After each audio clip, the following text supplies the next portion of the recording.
Hey, ladies and gentlemen, boys and girls, Chris Maloney back with you for another edition of the Throwdown. Chris Maloney, episode number 6. It is Thursday, October the 12th, 2023. I'm still in London, Ontario. It's been rather warm this past week, so mid-teens, so to speak. So it's been enjoyable, and yet I am wearing a sweater in the episode. But it kind of got cold out. At least I was cold anyways, and I always get, like I said, a fan, hitting me as I'm doing the podcast here. But if you're watching, listening live, thank you very much. Like, subscribe. If you're watching, listening, as far as a post goes, thank you very much as well. I enjoy every viewer as well as every listener that's out there. It's been enjoyable. It's episode number 6. I think I'm 6 for 6 as far as the weeks go. Even though I put the bed CWN weekly, I'm still, but it's nice not to, I guess, have structure as far as a certain day of the week goes. If I was thinking about, do I do it today? Do I do it tomorrow? The throwdown, so to speak. And with that being said, it's nice to have the option. I could have done it on Saturday. I could have done it on a Monday. But then what do you talk about on a Monday? So although this week's a little bit different because there was a lot of wrestling that took place, this past weekend and this past week. I enjoy doing it on Thursdays because it felt weird yesterday because there was no wrestling on TV. And I was like, wow, what do I do? I actually got to talk with my wife, but, a joke. And then tonight, 7 o'clock, airing, Impact's on at 8. So to me, it's perfect. I catch up on BTI later on. Huge fan of Impact Wrestling, by the way. But anyways, Chris Maloney, London, Ontario, Canada, episode number 6 of the Throwdown with Chris Maloney taking place. I still wear the hat, but it's funny how I was joking around last week, and I was like, you know what? Whatever the Pats do, that seemingly happens to happen with regards to my fantasy football. So Pats 1-4. They lost big time last week. Not going to mention the score, but they didn't score any points. I'll say that. And fantasy football 1-4. Fantasy football, so ESPN as well as NFL fantasy football 1-4 as well. So part of 2 leagues there. And fantasy hockey is on the way. It's taking place right now. I forget if the last game of the week is the Sunday or the Monday. I think it's the Sunday. I know because the Saturday night's huge because you got to kind of figure out what players you're going to put in there. I think Sunday is the last game of the week, and then all of a sudden I'll know Monday whether or not I won the week. So fingers crossed for fantasy hockey at least, because I'm not doing well in football at all. Thanksgiving weekend was great. Obviously Saturday I was busy. I did the CWN Predicts as well as the recap on the WrestlingObserver.com there for WB Fastlane, which I'll get into in a moment. But it was good. It never seems long enough. And the thing about Thanksgiving, when you have Easter, ham, turkey, whatever the case may be, it's going to be a while before you get it again. Thanksgiving, when you have ham or turkey in October, yes, October here in Canada, fact is, man, it's like it was that good. All the leftovers, everything else. I think we still might 1 or 2 things left in the fridge, and that's there's apple pie in the fridge. I know what I'm having later tonight, but anyways, yeah. So anyways, the leftovers, it's phenomenal, but it's Christmas can't come soon enough, and I like pumpkin spice, but I'm not the biggest fan of pumpkin spice. Every fall, for example, if I get my 1 Starbucks, 1 Timmy's, so to speak, it's great, but bring on Christmas. That's all I can say. And, Halloween obviously is coming up next, and I'm excited for that because 5-year-old daughter who's excited about it as well. She's huge into, I think it's called Spider-Man and His Amazing Friends, but there's this one character called Ghost Spider, and she's a big fan of Ghost Spider. So probably going to get her costume this year for her to be Ghost Spider at 5 years old, which is kind of cool. And then Remembrance Day, obviously, and then a lot of birthdays in between as well, and then Christmas. And best time of the year for me is Christmas time. I love it. And you can go on to cwnonline.ca as well as the YouTube account for CWN And you could see the Christmas episode I did for CWN Weekly, and you can see me all dressed up and family time and everything else. And I'll probably have my family on again, but not sure the date. But I know my daughter is excited to be on the podcast. So whenever it works out, it works out. Views, listenership, yes, thank you very much. And as I always do, anniversaries and birthdays. So anniversary, sometimes you'll hear me talk about the same thing twice. It's just all because I'm not sure when I'm going to be doing the next episode. So anyways, anniversary, Bret Hart wins the WWF Championship, defeated Nature Boy Ric Flair to win his first WWF Championship, Saskatoon, Saskatchewan, October the 12th, 1992. So yeah, that's a long time ago, 31 years, I believe, if my math is correct. Birthday for the one and only Don Callis. He celebrates 60 years old tomorrow, October the 13th. Birthday as well on the 13th is the one and only Walter Killer Kowalski, passed away. So he was born 1926, passed away on August 30th, 2008 at the age of 81 years old. Anniversary of the one and only Stu Hart. He passed away on October 16th, 2003 at the age of 88 years old. So big names listed right there. And then we get into somebody who I was a huge fan of growing up as a kid. Again, being the Maritimer again, following Atlantic Grand Prix Wrestling.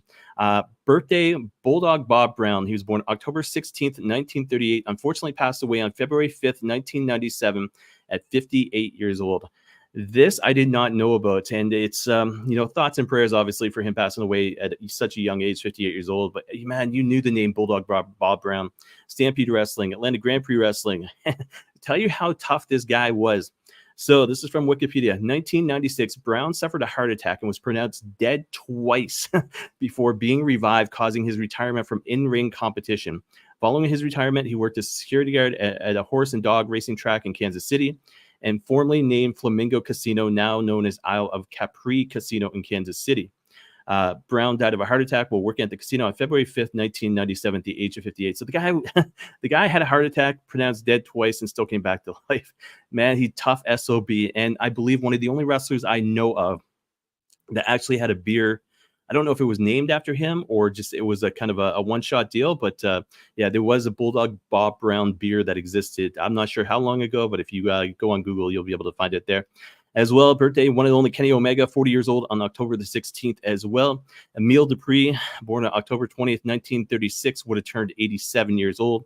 But unfortunately, like everybody knows, passed away on September 17th, 2023, 86 years old. So a lot of birthdays, anniversaries in there, guys. And, it's I always like to do shout outs for birthdays and anniversaries because I think it's important to Canadian wrestling as a whole. So we go into tidbits. AEW Collision results on the 7th. Big news that came out of that one. Big Bill and Ricky Starks and new tag team champions. That I didn't expect. That I was kind of so I was watching the kickoff show for Fastlane. I was kind of I'm not sure intrigued, but I was kind of confused, so to speak, because of the fact I was like, how has that been announced already? And I'm watching the kickoff show is because Collision ended up going at 7:00 at night, apparently. So, and that's why the news came out before I thought, I was like, Collision's not even airing yet, but they aired early. So big part of that show, Big Bill, Ricky Starks winning the championships. I think it was like 5-minute match. Still haven't seen it yet. But with regards to that, I was told it was because one of the guys was hurt. I think it was Dax. And it's storyline from what I understand now. So I heard that yesterday. So storyline. So they're lighting the fuse, so to speak, behind Big Bill as well as Ricky Starks. And FTR is going to be interesting because now what? You had the Young Bucks lining up for their fourth match against FTR for the championships. And now all of a sudden you get Big Bill and Ricky Starks. So do you have them basically be transitional so the Young Bucks get the championships back? Do you make it a three-way, whatever the case may be? It's going to be interesting to see what happens.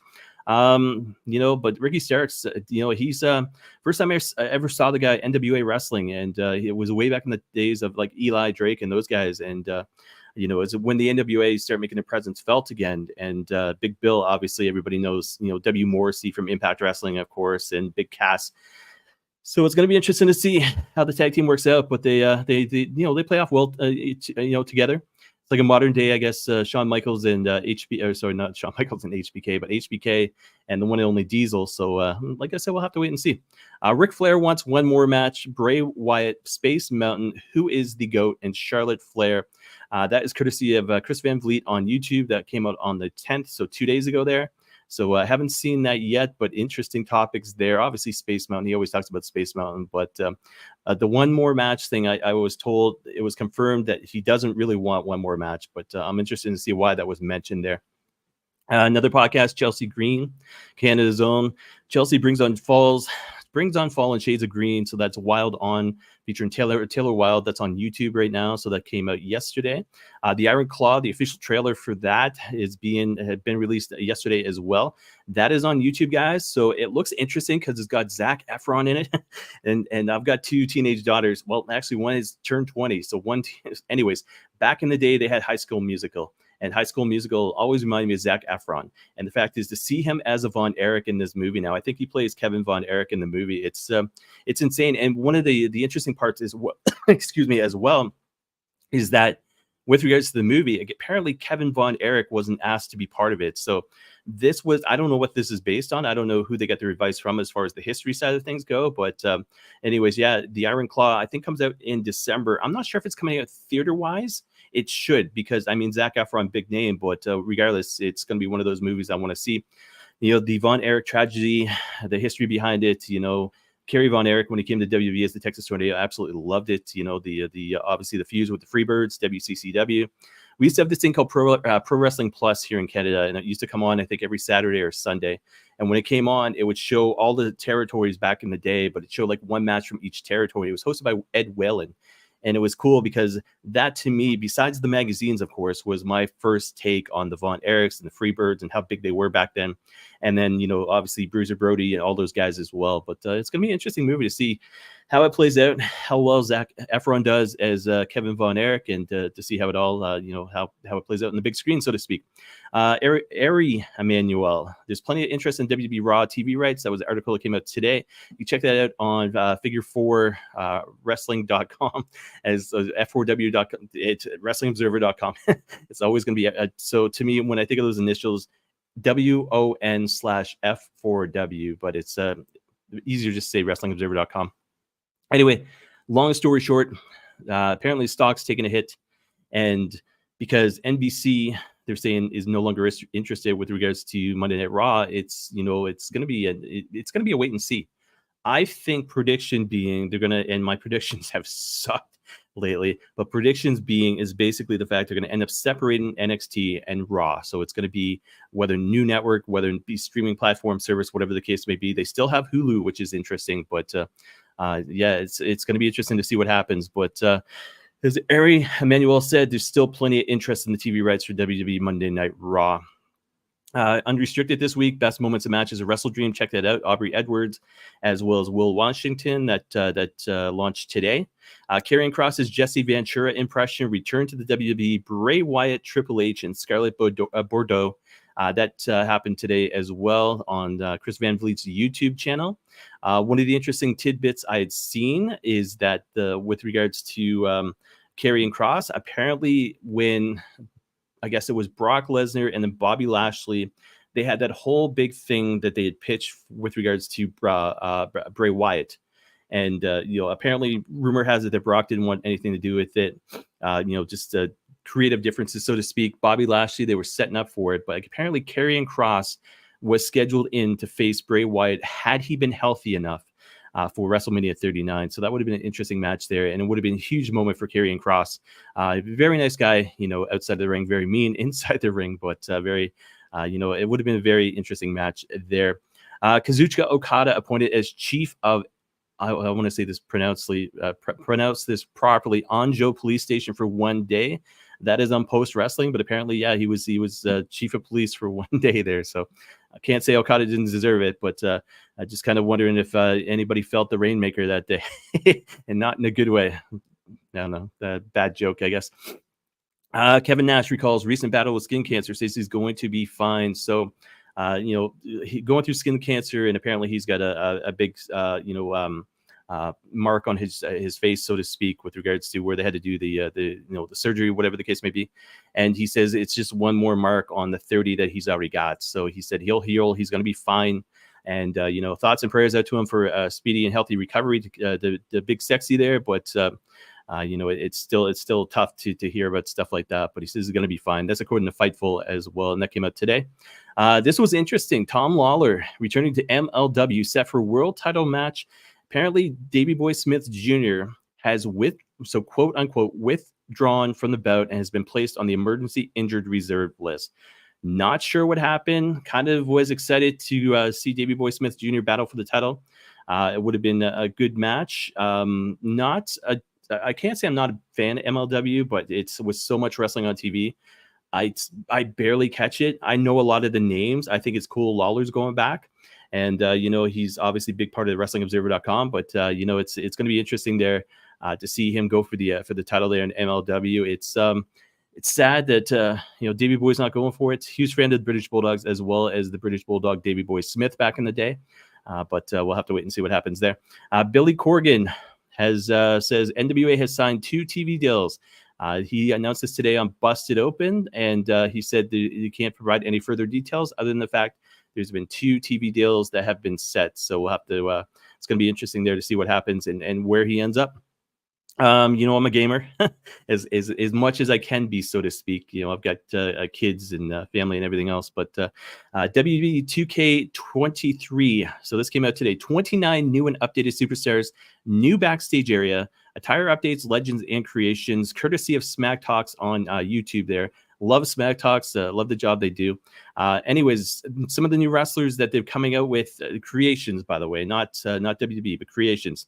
Carlito, Chris Jericho, Mankind, Zack Ryder, and I think it's like 2009, 2010 version, and then more. So guys, check that out. Smack Talks on YouTube.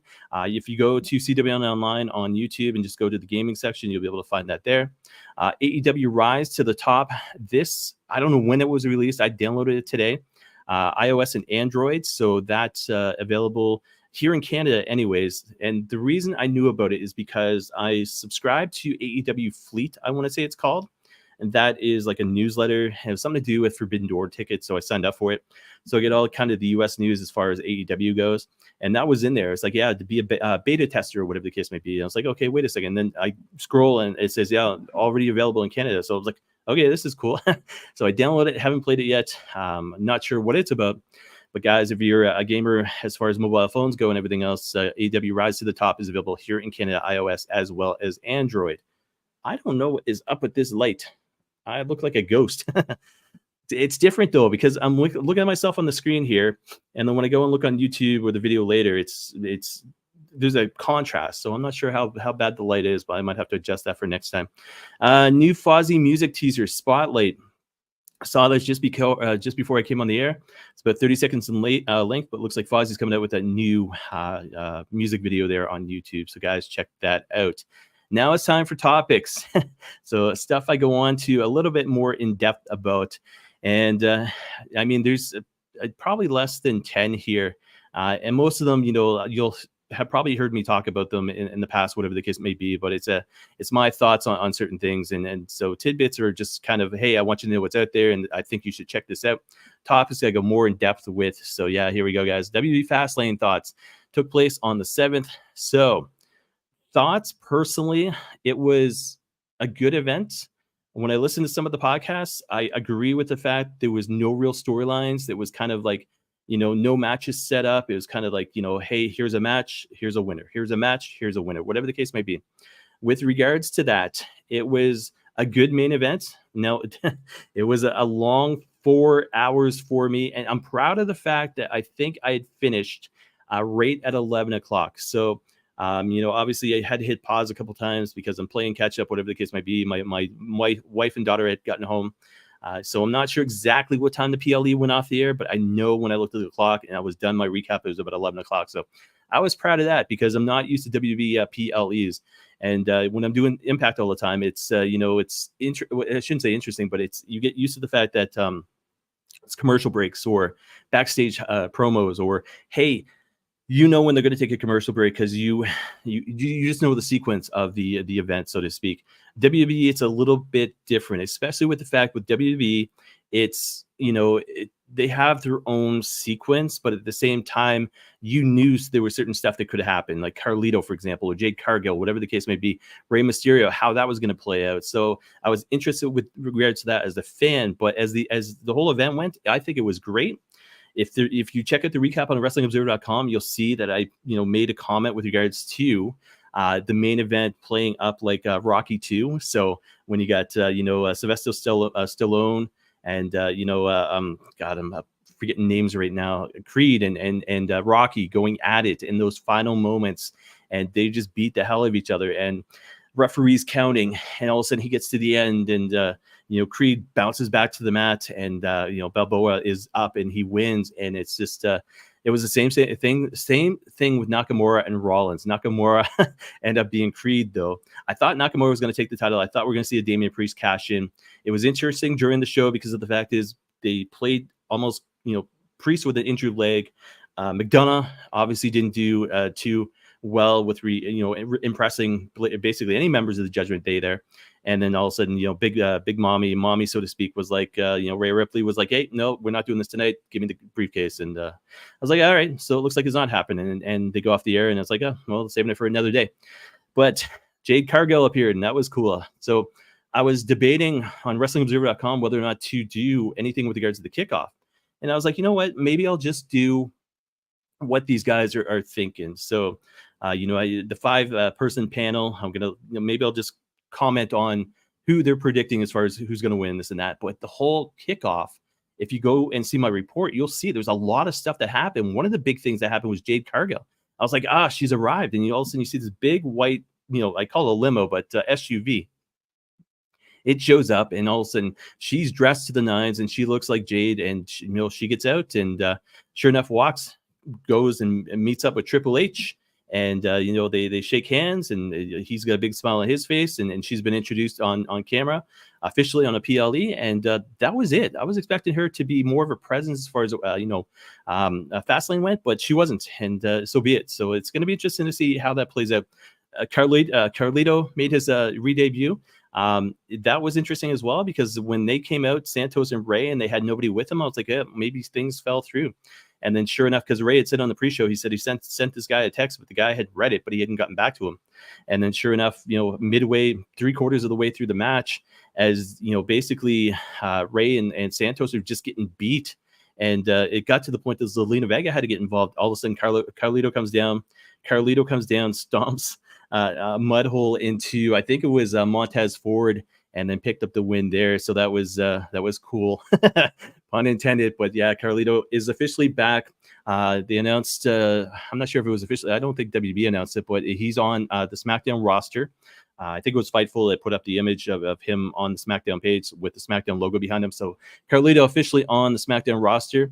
And if you're a Carlito fan, not only can you download him for WB 2K23, you can go onto YouTube and 1 hour of Carlito's coolest moments WB playlist. So that is available on YouTube there. So guys, check that out if you're a fan of Carlito.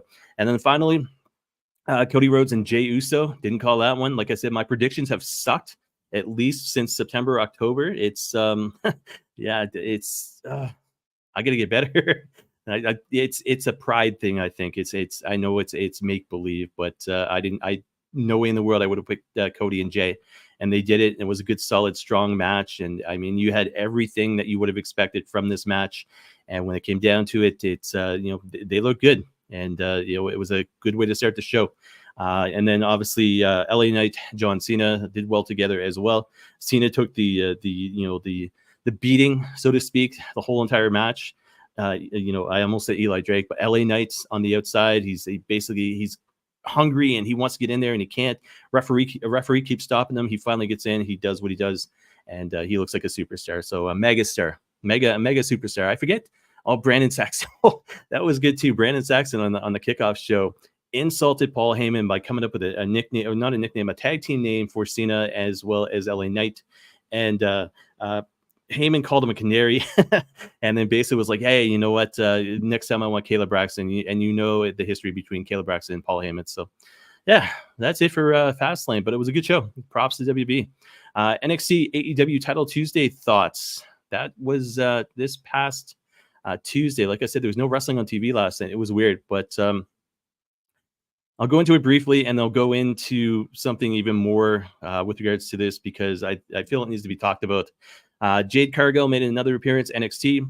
We get Pillman Jr. transforming apparently in. Now, I know he said King, but apparently his new name is going to be Lexis King, so we'll have to wait and see if that's the case. Undertaker appeared, at the end of the show. Old school badass Undertaker. It took out Braun Breaker. LA Knight, he was there as special guest referee. A Dusty Rhodes Tag Team Classic, where it was announced by Cody Rhodes, male and female ones happening, and as well, he was the guest GM that night for NXT. So that was cool. On the other side, Orange Cassidy and new international champion Hikaru Shida. I think I mistyped her first name. I think that's why I botched that one. But Shida, anyway, she's new champion as well. And then Hobbs pins Jericho. That was interesting to see there. And obviously, Copeland, he got very end of the show, so to speak. Big old melee in the ring, so to speak. And Brian Danielson gets involved. Christian Cage gets involved. Nick Wayne gets involved. Luchasaurus, obviously there. And it was just one big cluster, what. So, props to AEW NXT for putting on the good show this past Tuesday. I don't miss the days, though, when they used to go head-to-head. And the reason for it is because, first of all, once again, Sportsnet decided not to put, again, 5 channels, 6 channels, whatever the case may be. No NXT could be found anywhere except for online. So I had to get out the tablet. So, and then that being said, I couldn't watch. My plan was to watch AEW on the tablet anyways, and then watch NXT live on the big screen. And if that wasn't going to work, then I was just going to watch NXT on the big screen and capture, catch AEW later on. Fact is, when it comes down to it, again, tablets in front of me, TVs in front of me, cell phones here, whatever the case may be. So I watched both shows, at times one would be, volume higher than the other. It was, I don't miss those days. Honestly, I don't. It's like I love enjoying wrestling for just one show at a time. And it's interesting the way they played up against each other. I think at one point John Cena was in the ring and I was listening to his promo.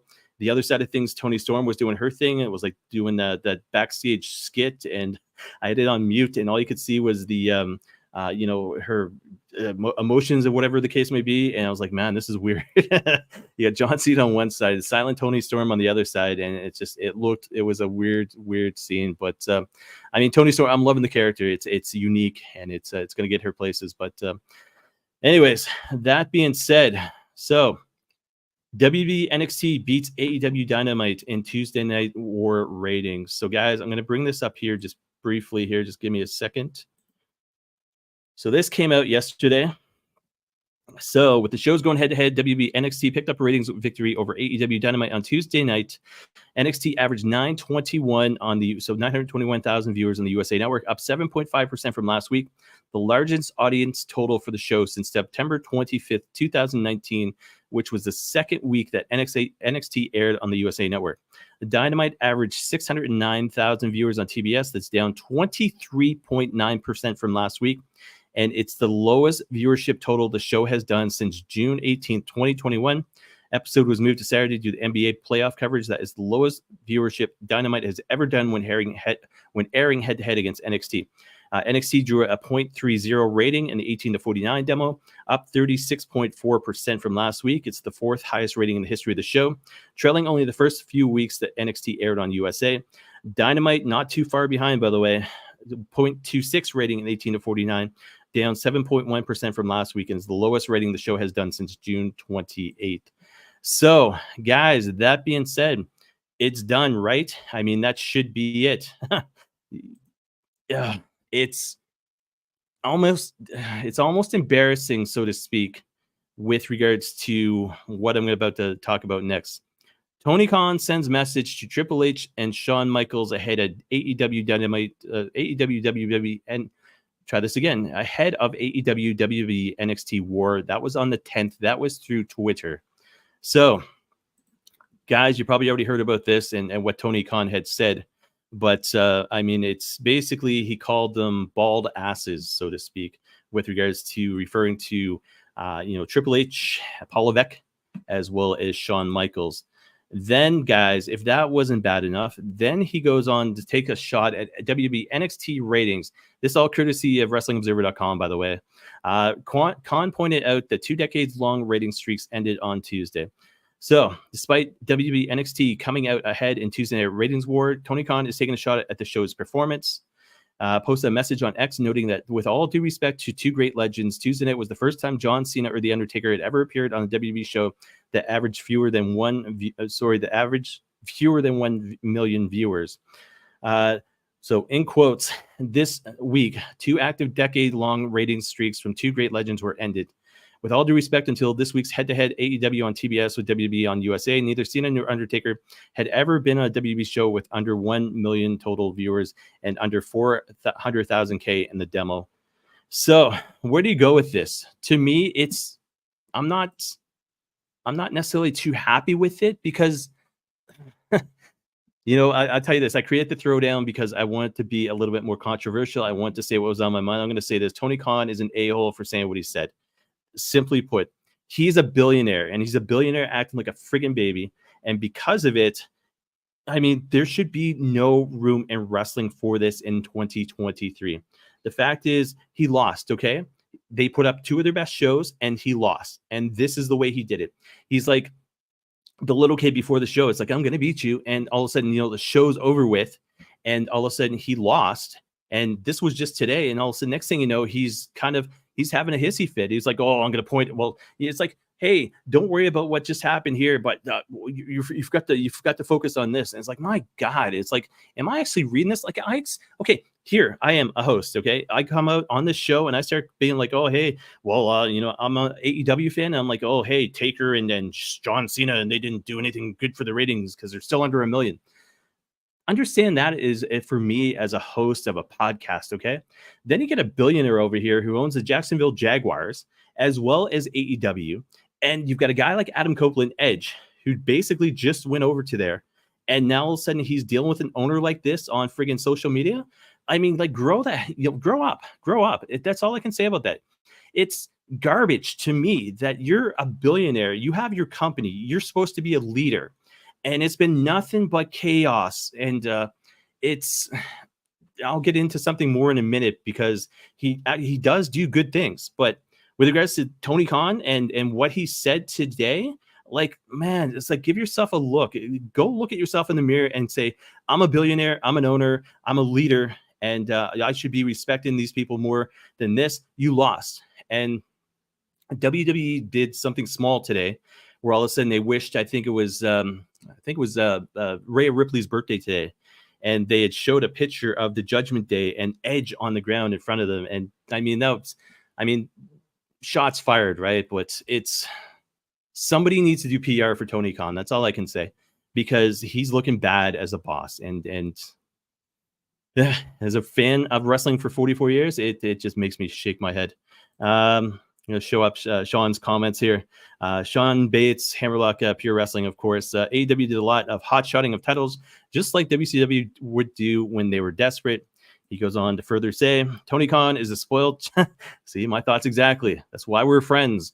Tony Khan is a spoiled child and looked completely unprofessional with all his tweets towards HBK, Triple H, Cena, and Taker. He's repeating history. WCW. Bischoff has warned him, and he won't listen. And then finally, he goes...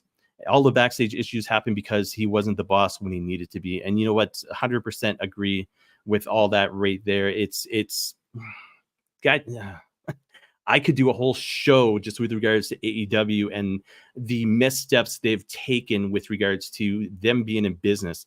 It's been a weird business for them because of obviously Brody Lee. And I'm talking the last couple of years of Brody Lee, the pandemic, doing their shows in Jacksonville. It's interesting because I'll tell you this as well. It's when Impact Wrestling, so to speak, before the Impact of now, it's different because if somebody like a Kurt Angle was a free agent, Christian Cage was a free agent, they'd go there. And I think it was even Sean, like back in the day, would say, hey, again, Impact Wrestling, whatever the case may be, is picking up WB's garbage. And it goes to show about perseverance sometimes, because you get a guy like Carlito, and look how popular he is. He came back at Backlash in Puerto Rico, and he did well. And he was loved, and obviously Bad Bunny and everything else that went along with that. But then all of a sudden he come back on this past Saturday, and he was loved again. And it's like, you can go through all of that and grow up and become a better performer and still go back home. You know what I mean? I understand Adam Copeland's theory, because 25 years he still had that passion, but maybe he wanted to be around Jericho. Maybe he wanted to be around Christian Cage. Maybe he wanted to be around people like Justin Roberts, whatever the case may be. That's his decisions. Like I said last week, he's on TV. That's all that should matter for us as fans, is he's on TV. But fact is, when it comes down to it, it's AEW. You're hearing about a lot of releases with regards to them. You're hearing about a lot of people who are no longer have contracts with AEW, like a Sonny Kiss. Somebody else today, I forget his name, VSK. I think VSK as well. He's no longer with AEW. And they have too much of a roster. And it's like, I'll tell you this, being real, when I saw Wardlow last week, and all of a sudden he had gone into the match, did that squash match, forget who it was against, and then went through the crowd to go backstage, that to me says he's PO'd at management. He's PO'd at Tony Khan. Whether or not to make it into a storyline, I don't know. But the fact is, because of the way he did it, it's like he didn't want to go by Tony Khan. He didn't want to say anything to him at all. He wanted to take a different way back to the locker room, because you go through Gorilla and you know exactly who's going to be sitting there.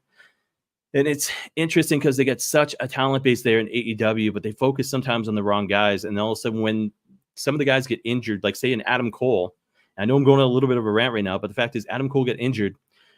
You want to make history mean something.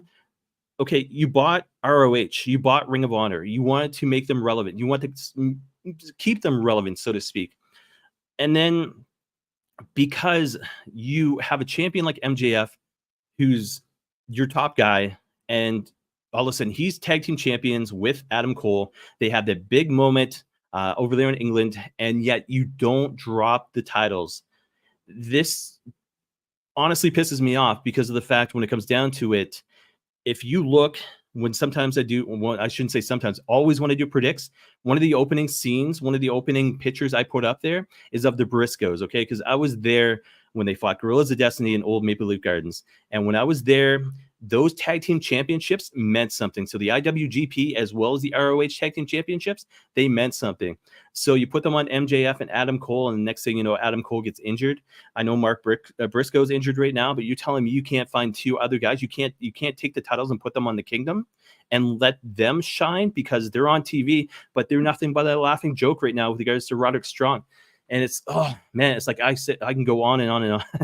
But it's yeah, there's a lot of decisions by AEW that, when you think about wrestling, you think about pro wrestling, and even the website this past, I think it had to be Tuesday. It was like, yeah, AllEliteWrestling.com, your home for professional wrestling. It's like, no, it's not your home for professional wrestling. If you're a fan of theirs, then great.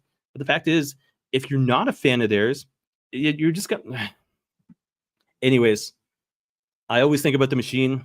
Anytime I hear that word, the machine, I think WWE. And I mean, anyways, it is what it is. And I'm going to leave it at that, because I'm not happy about a lot of things at AEW. I think a lot of things they are doing right, but I think a lot of things they could have done a lot better. And I could be here for a couple hours and basically just off the top of my head, name drop a lot of stuff. But guys, that's my rant there. When it comes to AEW, let's see what Sean has to say again. AEW came in when we needed an alternative. Yes, agree with that. WB is now giving fans what they want. AEW has trouble selling tickets now and refuse to go to smaller arenas. That is an understatement right there, an actual 100% fact. You go onto X, you go onto Twitter. This is a couple real good, I want to say, groups that I follow. Obviously WrestleNomics is one of them. WrestleTix is another one as well. And they basically will tell you how many tickets have been sold, how many tickets have been distributed, how many tickets are left, what the current setup is, blah, blah, blah, blah, blah. And, he's right about that. Fact is, when it comes down to it, they should not be in the big arenas that they're in. I was at Forbidden Door. It was sold out. It was a great weekend. It was a fun weekend. And the fact is, they sold out. And half the reason was because they had guys like Okada and Naito on the show. They had Will Ospreay taking on Kenny Omega. And when you hear about the attendance figures and you see some of the pictures of the setups, and all of a sudden they have 3,000 seat arena and they've sold 700 tickets, and it's like they make it look good for TV, but then all of a sudden when people are, and WrestleTix is one of them as well, they'll be like, hey, we're gonna, if you're at the show tonight, take pictures, and then you see the empty seating. It's like, that's an issue. It's, I don't know. Another topic for another day, I guess. Sean goes on to say AEW will pick up the established stars and lose all of the young talent. Yeah, I'm going to save that for another show as well. It's my thoughts on Adam Copeland, but yeah, I'm going to bite my tongue. WWE got younger with AEW cast-offs. I'll tell you this. So you think about, I'll comment on this. Guy like Brian Pillman Jr., regardless of what they name him, Lexis King, if that's going to be his name. Fact is, they did nothing with him in AEW. You knew the history behind his name. They put him with Griff Garrison and Julia Hart, and all of a sudden, next thing you know, he wasn't around. And I think to myself, how many guys are just there and not around right now? They're not injured, but they're not around. And he was being misused. Now he's going to WB, and they can make him a superstar. You imagine him being in the ring with Stone Cold Steve Austin for any kind of segment at all. You imagine the good matches he's going to be able to put on with any of the guys in NXT, because there's going to be call-ups. And then once there's call-ups, like Carmella Hayes, Trick Williams, those guys there, Braun Breaker, then you have room for guys like Brian Pillman Jr., Alexis King, to be able to take his place, you know? So I'm excited, and I agree with that statement there. I don't think they're going to pick up everybody, but it's going to be interesting to see who WB is going to pick up. And with Jade Cargill being there as well, it's interesting because of the fact you're going to hear from her what it was like backstage. You're going to hear from her some of the talent that you think that should be there. The Red Velvet, where the hell has she been lately? You know, stuff like that. So it'll be interesting. And then finally, is WB showing how AEW talent would be treated when they join. Jade and Cody are prime examples. Yeah, look at that. So you got to show NXT, AEW going head to head. You had Jade Cargill on that show and Cody Rhodes as a primary factor on that show.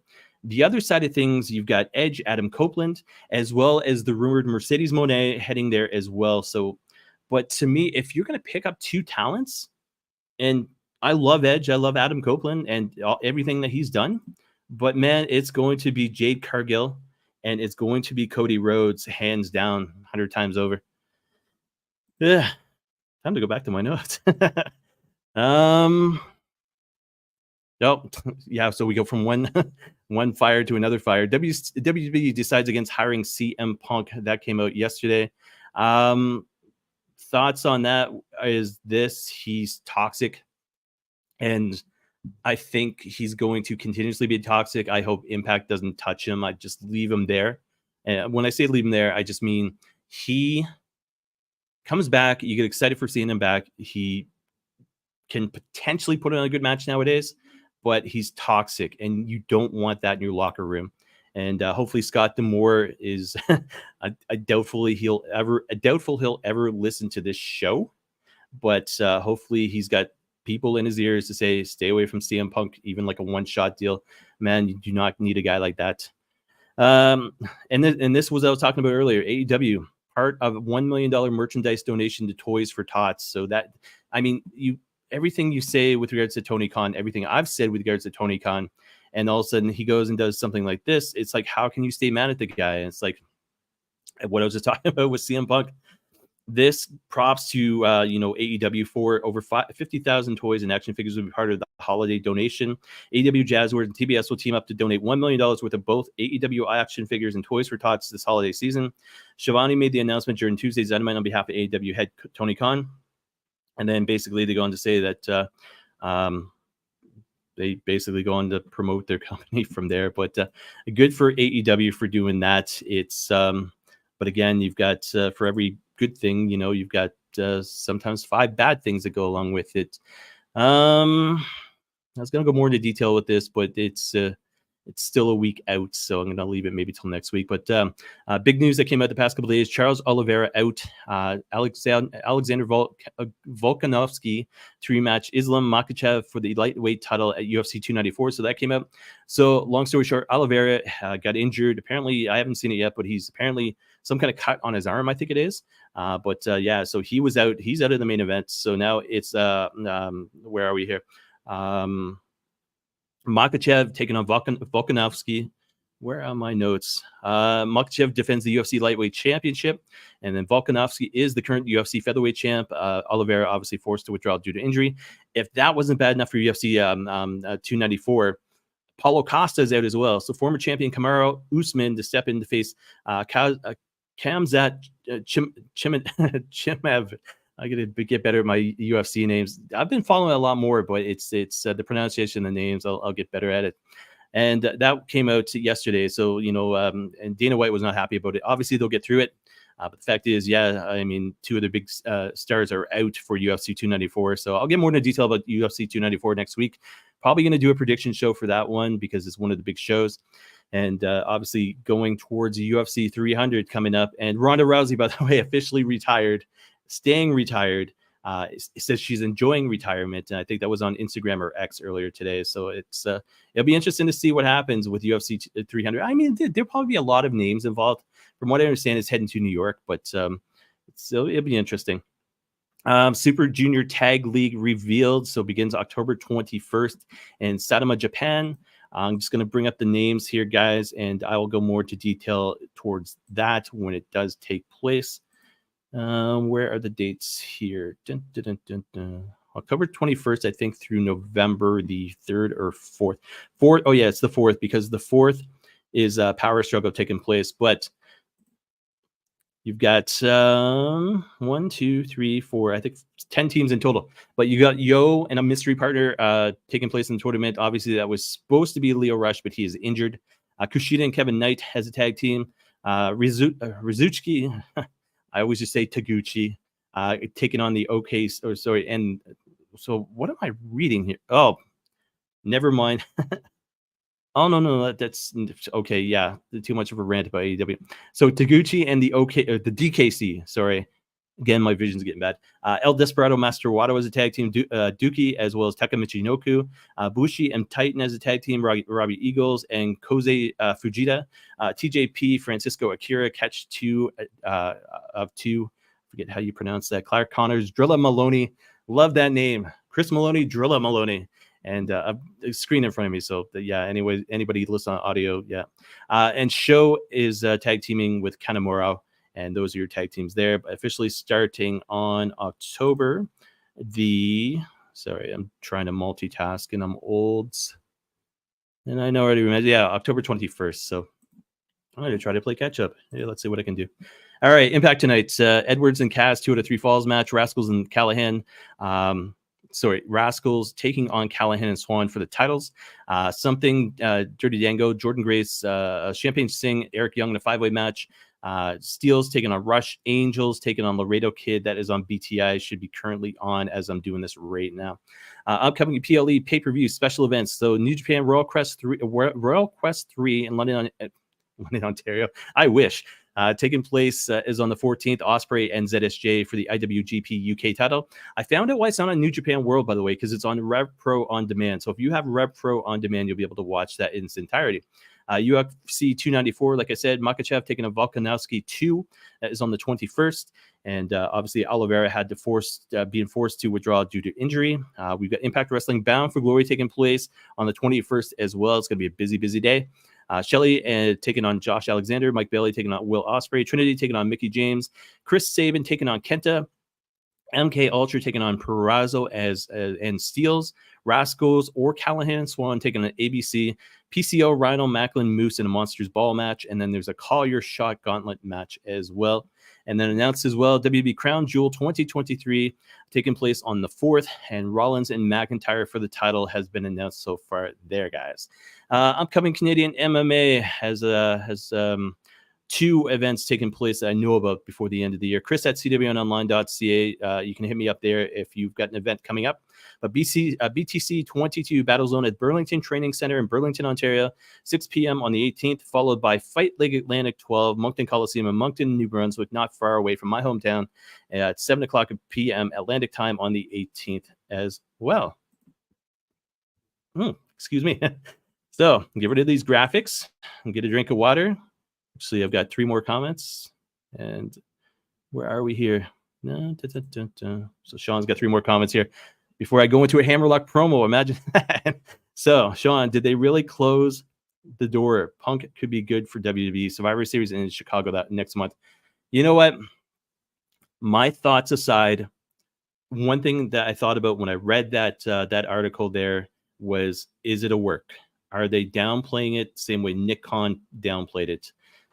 Say, hey, we wish Phil the best with whatever he does, because too many fans excited, too many fans expected. They could go the whole entire show and have him come out at the end of the show and they'd still blow the roof off that place. But WWE is all about money. It's like I said, machine, right? So yes, I'm not a big fan of CM Punk going back, but I would understand if that does happen and this is a work as far as the media goes. From there, WWE's professional leaders, Punk wouldn't get away with what he did. Others wouldn't be able to act like the elite. Yeah, that's another story for another day as well. If it goes to the EVPs, and WB could redo the Ric Flair 1991 story with Punk in 2023. Real man, can you imagine that? Oh my God, you want to piss off Tony Khan?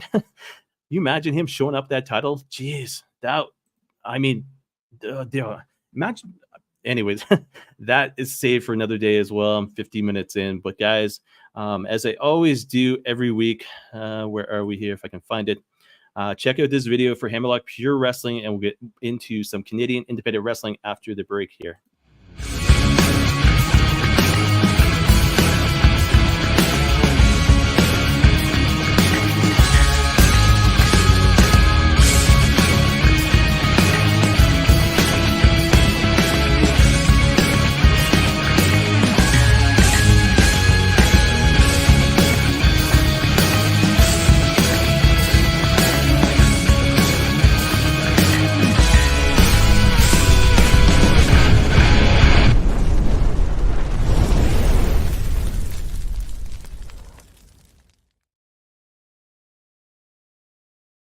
So guys, Hammerlock Pure Wrestling promo video there. If you watch on Rogers TV, by the way, that is the exact promo video that's on Rogers TV every Friday night at 10 o'clock p.m. scheduled anyways. But yeah, it's very cool because I always do the notes for the show and everything else. And so I go through as much as I possibly can with regards to Canadian independent wrestling. Hashtag We Are CIW. There's a group. There's a page on Facebook. The page is all about the events. So I list all the events there. There's no talking, there's no members, so to speak. You can like and follow, whatever the case may be, but it's all about just promoting the events. So I can go to one place and makes it easy on me to find out what all the events are taking place. And it's just, I just click. And the next thing you know, when I'm doing a show, I'm like, oh, these are all the events that I know about that are happening this week. So Chris at cwnonline.ca, or follow the group. So the page, follow the page, Canadian Independent Wrestling, or join the group, because when you join the group, that's where you can promote as much as you want to, as much as you possibly can. Just keep it clean. I think within a matter of 5 years, I think now I've only had to ban like 5 people, so it's not too bad. But yeah, it's great to see, because it's all the way from British Columbia all the way through the Maritimes. So it's awesome. But right in between, you got Ontario, Hammerlock Pure Wrestling every Friday night, Rogers TV, 10 o'clock p.m. on the schedule, taking place after the night's game and after the wrap. Tomorrow's night's event is Miley taking on Vanna Black, no DQ rematch. Moondog Ethan Dukes taking on Brian White, and Roddy Matthews taking on Vikram Prasher in the main event for the championship there. What's even cooler for Hammerlock is this. So before I went on the show, I'm on YouTube. Hammerlock Pure Wrestling on your TV, episode number 1, and Hammerlock Pure Wrestling on Rogers TV, episode number 1, taking place. Sorry, should not taking place, but came out today. So if you're a fan of Hammerlock Pure Wrestling, not local to the market, if you're out there in the Maritimes, you're in BC, you're in the States, you're in England, whatever the case may be, you can go on to Hammerlock Pure Wrestling's YouTube channel. Not hard to find. If you can't find it, go to cwonline.ca. Go to CWN Online as far as YouTube goes. You can find it easily there. But guys, you can check out both episode number 1 on your TV as well as Rogers TV, the way they aired. Different theme music, by the way, which was I was kind of intrigued about. But you can check that out for free. The hour-long show for free on YouTube. So yeah, check them out. Hammerlock Pure Wrestling. Excuse me, on YouTube. I didn't have a big enough drink of water apparently. Anyways, upcoming Canadian indie slow down, breathe. There we go. Upcoming Canadian indie wrestling events. Hey, you got to understand, I don't mind poking fun at myself. So when I go back and watch these shows, listen to these shows, every now and then, I don't like I mean, if I'm going to do a show, I'm not going to listen to a whole hour unless I'm listening for like audio or quality checks, whatever the case may be. But I forget where I was going. Anyways, I'll leave it at that. Upcoming Canadian indie wrestling events. So CWE featuring the Mountie, Sault Ste. Marie, Ontario. That's taking place the 13th tomorrow. Greektown Wrestling featuring Stu Grace in London, Ontario. That's tomorrow as well. Here in London, Ontario. Still on the fence about going. We'll have to wait and see. Big West Wrestling in Enderby, BC. That's taking place on the 14th. CWE featuring the Mountie again in Thunder Bay, Ontario on the 14th. Live pro wrestling charity fundraising event and barbecue presented by Joe Dog Hallam in Goderich, Ontario, taking place on the 14th. Greektown featuring Homicide in Hamilton, Ontario, taking place on the 14th. We've got Greektown Wrestling featuring Conan taking place in Toronto on the 15th. I think for the show for Hamilton, they've announced Jody Threat as well. So I think I saw that earlier as well. NEW Bash of the Brewery featuring the one and only Cody Diener in St. John's, Newfoundland. That is on the 19th. And then Hammerlock Pure Wrestling, Job Site Brewing Company, 7 o'clock p.m., Stratford, Ontario, taking place on the 4th. I will be in attendance. My wife will be in attendance. So, yeah, CWN will be in attendance. So, guys, if you're at that Hammerlock show, come out and say hi. Just look for this handsome face, and I will give you a business card if you want one, or I'll just give you a handshake. But, yeah, guys, that is it for Canadian Independent Wrestling events that I know about coming up within the next week. Again, Chris at cwnonline.ca, or just follow the page, follow the group, and then post them there, and I'll be sure to basically give you a shout out on this show. So, speaking of shows, Wrestling is Life is Wrestling with Cody Diener, episode number 12, David Sahadi part 2, that was released today. That is on platforms everywhere. And guys, speaking of Cody Diener, so CWN has several tie-ins with regards to what the website does, what I've created, what I enjoy. Hence the fact I'm going to get rid of. I don't know what that was. That sounded like a dog. Hope he's okay. I don't know if it was it. Anyways, distracted. So I got rid of the graphics here because, in all seriousness, CWN's not just about CWN. It's with about anything with Canadian Pro Wrestling Hall of Fame, Canadian Wrestling Network, the group, Canadian Independent Wrestling. As much as I can be involved without being involved, it's like I love being independent. I love doing my own thing. I love being able to, basically, if I want to create something, I'm going to create it. If I want to interview somebody, I'm going to interview them. I'm not a big fan, I guess, of being directed. I don't mind doing the directing, but it's who I am, I guess. It's like, I'll never forget I had a podcast way back in the day, and I ended the podcast. I'll never forget I had somebody who, asked me to be on their show. And so I'm sitting there on their show as part of a panel, and I think it lasted 10 minutes. It's like, man, I can't do this. If I'm going to do a podcast, I'm going to be the one creating it. If I'm going to do a website, I'm going to be the one behind it. I don't mind helping other people out, of course, but it's, when it comes to this or doing interviews or whatever the case may be, I've never been a big fan of being second fiddle, so to speak. But long-winded story is this: because of CWN, we created this Canadian Pro Wrestling Hall of Fame presented by CWN. Voting starts on voting starts. See, I've got too many things on the go. Voting starts November 1st. It lasts the whole month of November. And a lot of categories are involved with that. The big category, this was because of my wife. When I told her about the categories, the inaugural year, she was like, oh, well, what about this? And she's like, what about somebody who isn't just a wrestler? What about somebody? Oh, hold on. I got one simple little text. Bear with me, guys. Oh, never mind. Oh, good. So I think there was a door of the sound I heard earlier. But anyways, so she was like, what about a category with regards to somebody who goes above and beyond, somebody who outside of the ring, isn't just a wrestler, but they go above and beyond. So Just Giver category was created. With that being said, because the Just Giver category was created, I followed Cody Diener, more importantly, the past couple of years with regards to what he's doing, what he's done, and everything that goes along with it. So with that being said, let's just check out this comment here. Oh, I'll post it because it's relevant. Sean, I still need to do my noms. Yes, you do. It is October the 12th. you've got officially 19 days. Yes, 18, because I won't be doing anything with regards to Canadian Pro Wrestling Hall of Fame on Halloween. So let's put it 18 days. But guys, I'm going to do this. So hopefully it works better than last time, but I'm going to bring up a screen first.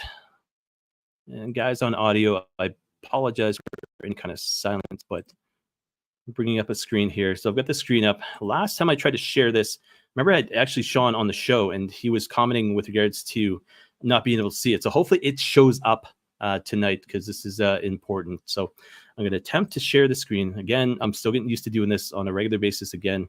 So I'm going to do this. I'm going to do this. And I think Sean is still watching. So I'm going to do this.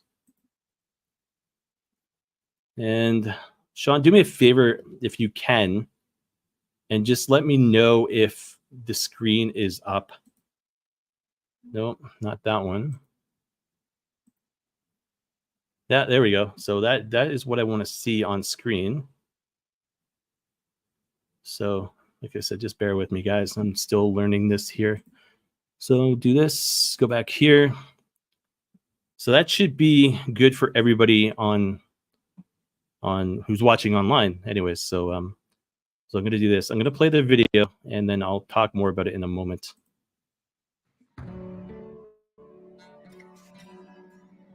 I first met Connor at a professional wrestling show when he was a very young boy, and quickly became a fan of his, even though he was a fan of me. I always remember the big smile on his face and how excited he was at every single event. And I always looked forward to seeing Connor at all the shows that I did many years ago.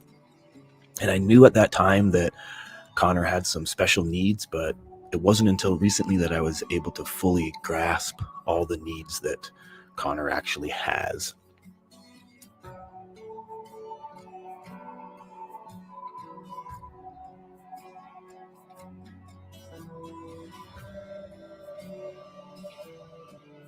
I recently reconnected with Connor and his family, and it was so good to see him again.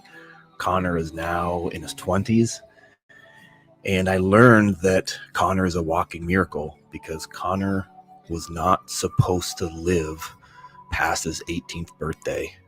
Connor has a plethora of medical conditions and medical issues, but he's a walking miracle because he's still standing to this day and still has a big smile on his face.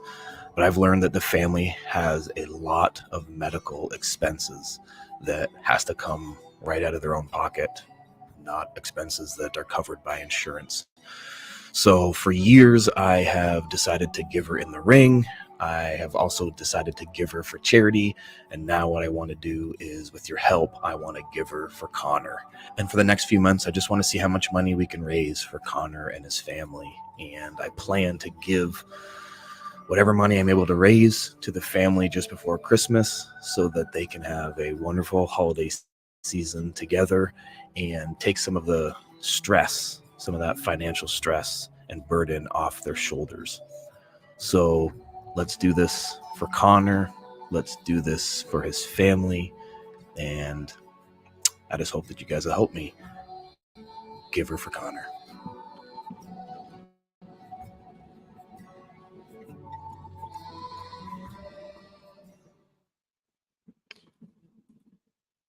So guys, as you can see here, I'm still going through the screen. Oh, that's the one I want. Here we go. So as Dina was saying there, give her for Connor. You can check that out. Give and Go. So sorry, givesendgo.com. Should be on the screen there, but givesendgo.com/give her for Connor. That is the new one that Christopher Gray, one and only Cody Diener, has started. Obviously, you can see Give Her for Connor there. You saw the video. And then Cody Diener first met Connor when Connor was an 8-year-old wrestling fan. Connor would come to all of Cody's wrestling events and cheer for him from ringside. Recently, Cody and Connor reconnected. When they did, Cody learned that Connor was suffering from numerous medical conditions, including Coffin-Lowry syndrome. No way in the world I'm going to be able to pronounce that next one. Crohn's disease, oxygen treatments, and more. So, guys, you can check out givesendgo.com/giver for Connor to donate. $2,000 goal right now. Looking to raise money, obviously, for the family for Christmas time. You can give, you can share, you can pray. If you don't have the money to give, please share this. Let them know that basically that you're thinking about them. Let Diener know that you're thinking about him. But again, it's no, I almost hit the wrong button there. I would have been off the air. And Sean made a comment. Let's see here. Oh, good news. It was there. So thank you, Sean.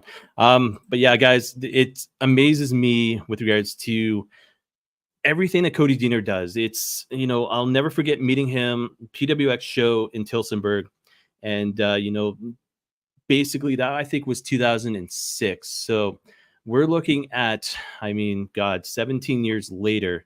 And to know that the career that he's had, to know all the gimmicks that he's gone through, but not just that, to know how nice of a guy he is outside of the ring, and to do what he does, and to do what he does on a huge platform, with regards to Impact Wrestling, using his name from Impact Wrestling, using who he is on the Ontario independent wrestling scene. Obviously, I just stated he's wrestling in Newfoundland, I think on the 19th.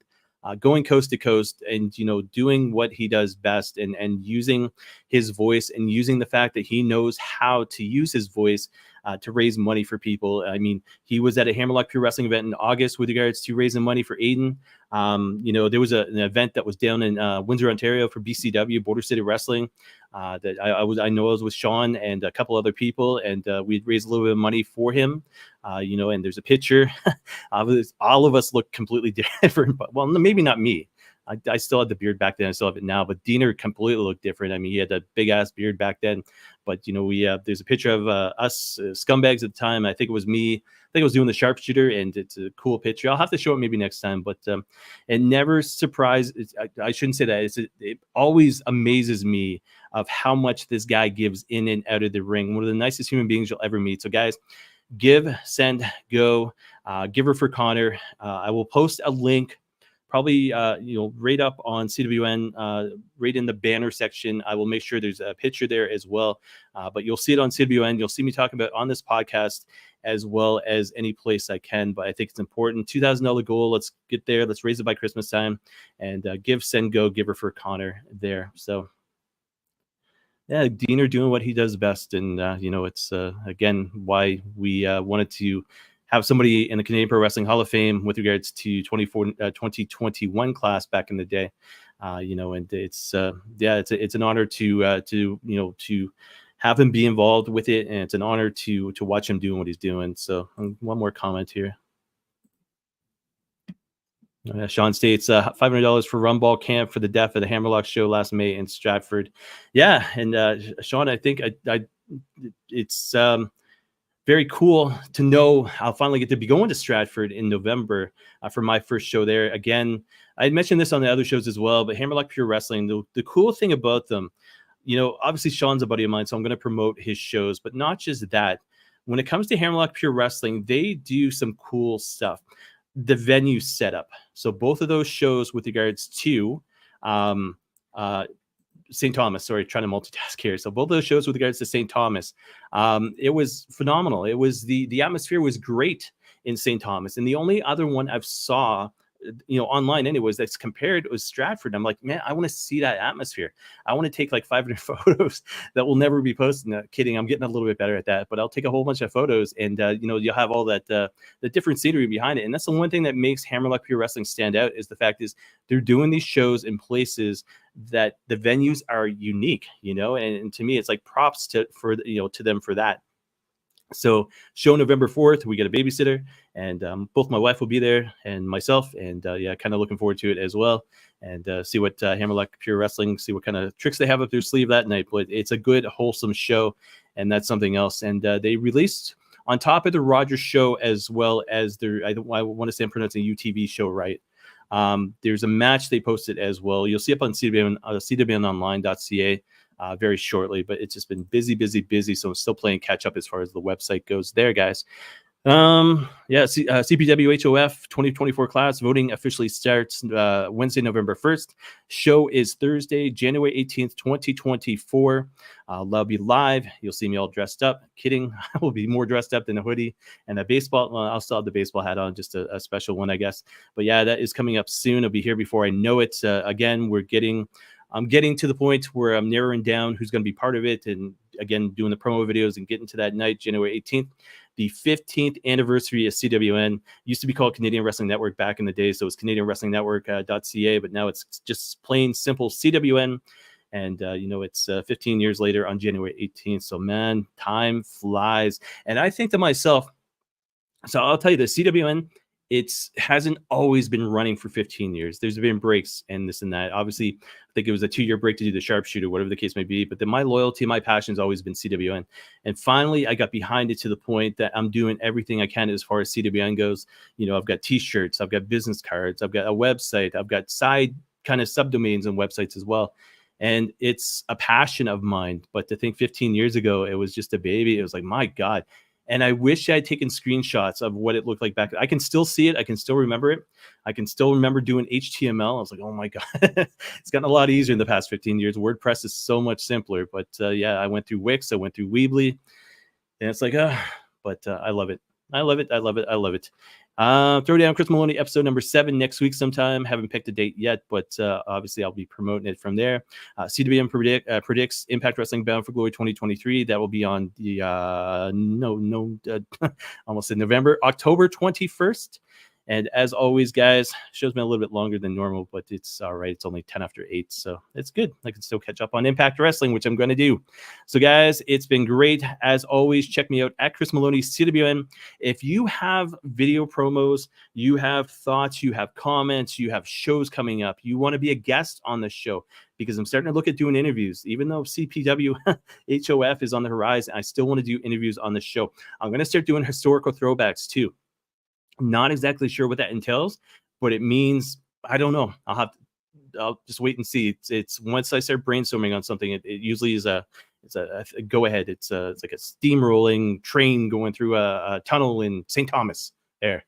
But anyways, yeah. So guys, if you want to be a guest, you have thoughts, promos that aren't going to get me kicked off of YouTube, because I'm very go and look for this friggin' the what was it, the Throwdown Thursday night Throwdown, I think it was, with me talking about copyright strikes. Oh, that was a nightmare. So I never want to have that happen again. So a lot of times somebody throws me a promo, I will put it on a test site I have for YouTube on, like, I think the Chris Maloney CWN account, make sure there's no red flags, and then I'll post it on, say, this, or post it on YouTube itself. But anyways, I'm rambling. At Chris Maloney CWN, Reddit, X, as well as Instagram.